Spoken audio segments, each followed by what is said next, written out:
In January 1959, 10 university students and graduates left the Soviet city of Sverdlovsk for a ski trek through the northern Ural Mountains.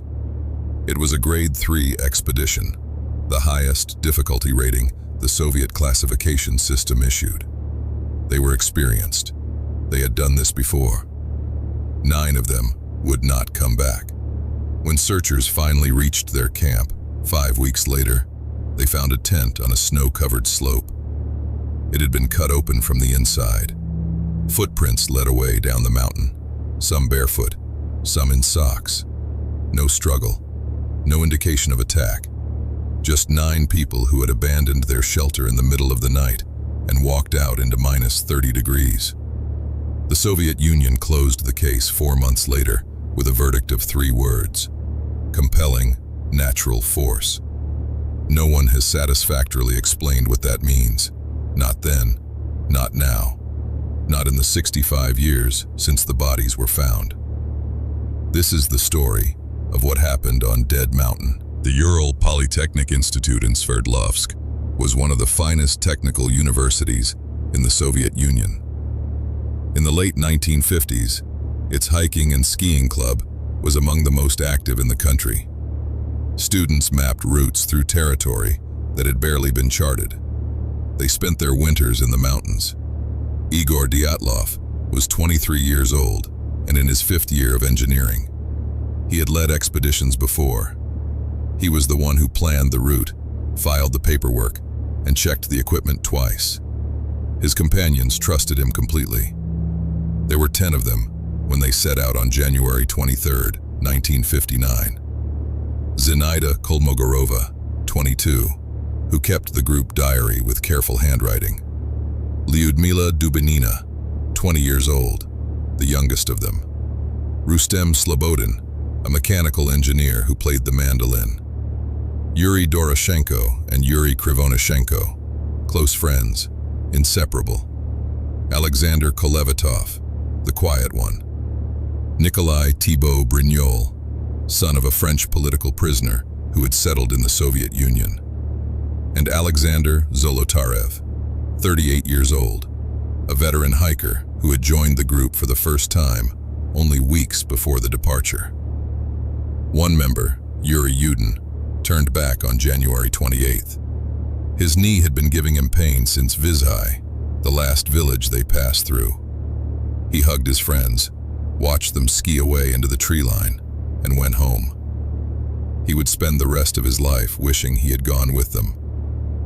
The 9 who continued had a destination: Otorten Peak, 50 kilometers north. Their expected return date was February 12th. If no word came by then, a rescue team would be sent. No word came. The Ural Mountains in northern Russia are not the Alps. They are not dramatic or jagged.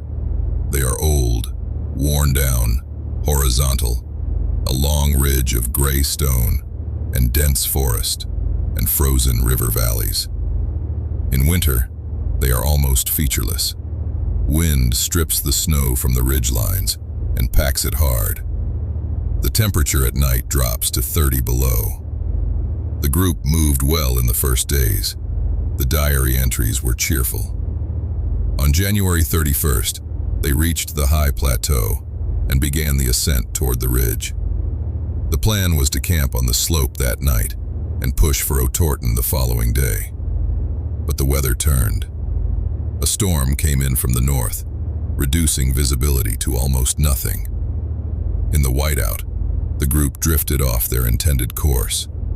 Instead of climbing to the sheltered far side of the ridge, they found themselves on the exposed eastern face of a peak they had not planned to camp on. The peak was called Kholat Syakhl.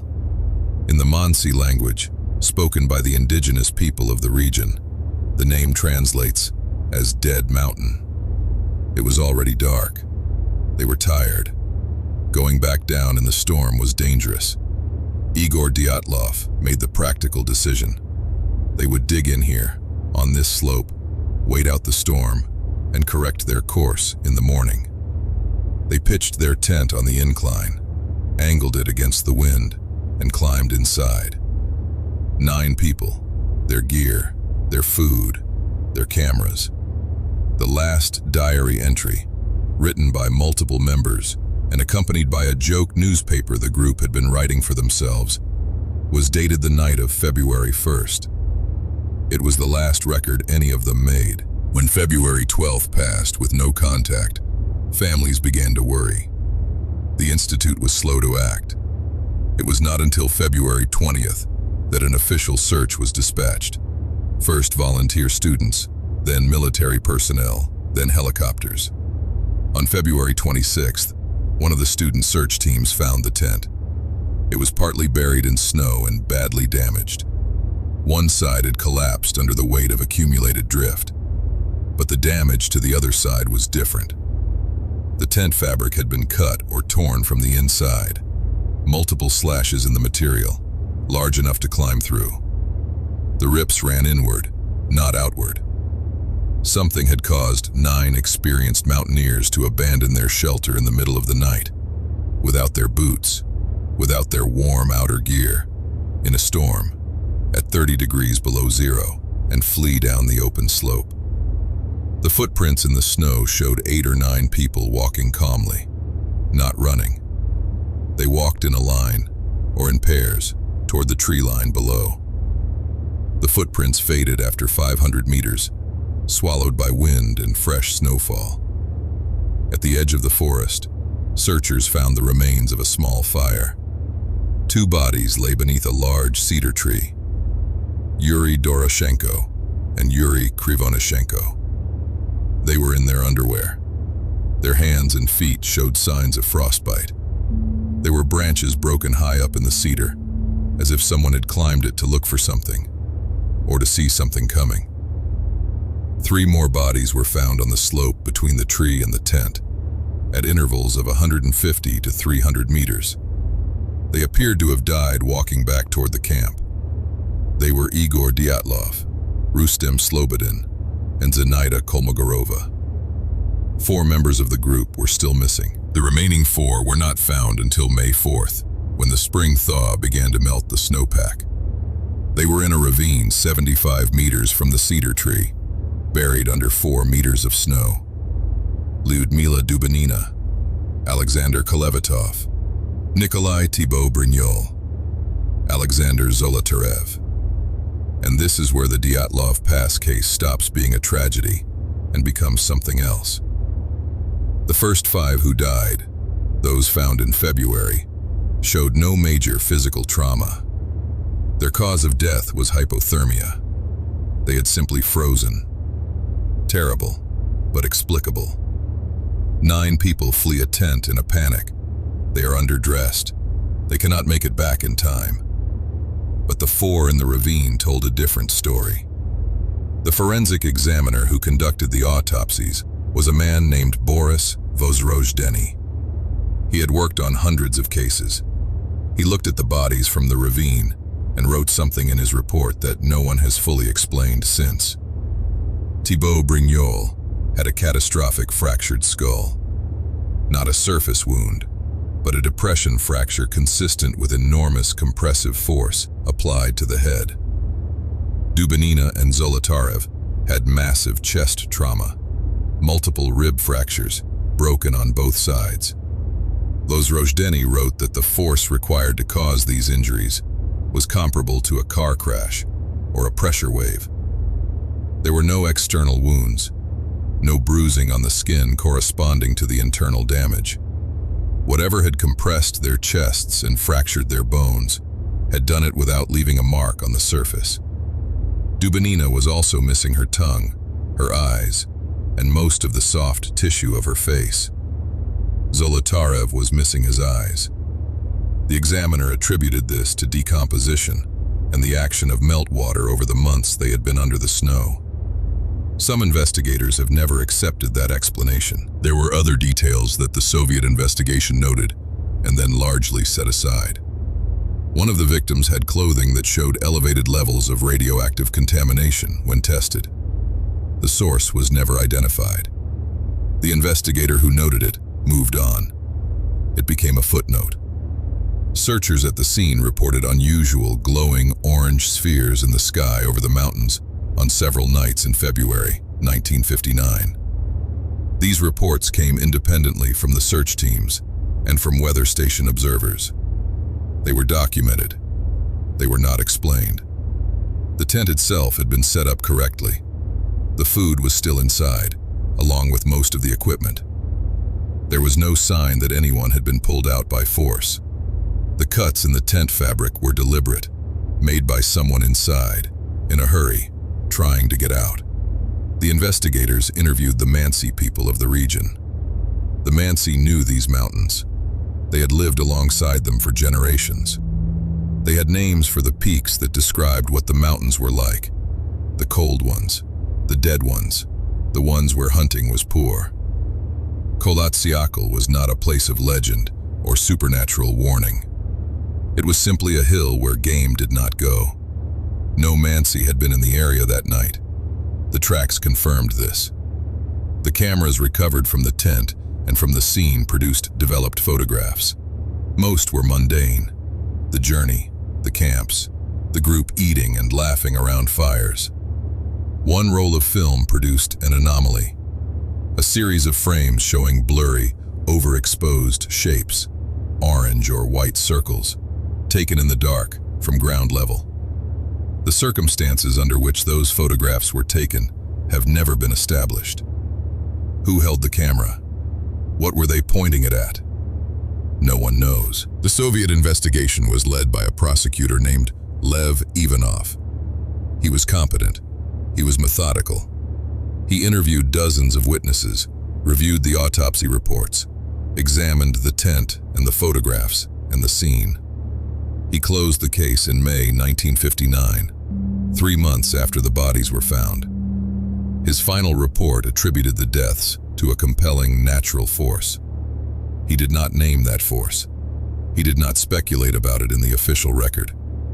Years later, in 1990, after the Soviet Union had begun to crack apart and old files were becoming accessible, Ivanov spoke to a journalist. He said that he had been ordered to close the investigation. He said he had wanted to continue. He said that the military had been conducting tests in the area around that time. Tests he was not permitted to inquire into. He also said, in the same interview, that he personally believed the spheres of light the searchers had reported were real. That he thought whatever had caused the injury to the four in the ravine had come from above. That the investigation had not been allowed to go where the evidence led. Then he said he had probably said too much, and the interview ended. The files were partially declassified in the early 1990s. Some documents were missing. The case attracted researchers, conspiracy theorists, physicists, mountaineers, forensic experts, and journalists across the following decades. More than 75 theories have been formally proposed to explain what happened on the slope of Kholat Syakhl that night. In 2019, the Russian government reopened the case. In July 2020, a deputy prosecutor named Andrei Kuryakov announced the official conclusion. The hikers had been caught in an avalanche. The trauma to the bodies in the ravine, he said, was consistent with a snow slab impact. The case was closed again. Researchers who had spent careers on the incident immediately pointed out that the slope angle at the campsite was below what avalanches typically require. That the snow conditions described by searchers did not match post-avalanche terrain. That the footprints leading away from the tent, orderly, calm, not panicked, do not match any documented avalanche survival behavior. The arguments continue. Yuri Yudin, the one who turned back, lived until 2013. He was 75 years old. For 5 decades, he carried the survivor's weight. Not of survival exactly, because he had simply gone home with a sore knee, but of absence, of having been the one who was not there. He visited the past several times. He identified personal belongings recovered from the site. He never stopped believing that the truth about what happened to his friends was knowable, that it was somewhere in the documents or in the terrain. or in an explanation no one had yet found. The mountain is still there. The pass was named after Igor Dyatlov in the years after the investigation. Hikers still walk it. There is a small monument at the site of the tent. 8 of the 9 are buried in Sverdlovsk, in a cemetery called Mikhailovskoye. Zolotarev is buried separately, at the Ivanovskoye cemetery in the same city. Their graves are visited. People leave photographs and flowers and small items. The kind of things you leave for people you feel you knew. The last image on the group's cameras was taken during the day on February 1st. It shows the 9 of them setting up the tent on the snowy slope. They are laughing. They are proud of themselves. They have made it this far. Whatever happened after that photograph was taken, happened in the dark, in the storm, in less than an hour. And in 65 years, despite everything, the autopsies, the declassified files, the reopened investigations, the theories, no one has been able to say with certainty what it was. 9 names on a pass in the Ural Mountains. 9 people who walked into a storm and did not come out. The case remains open.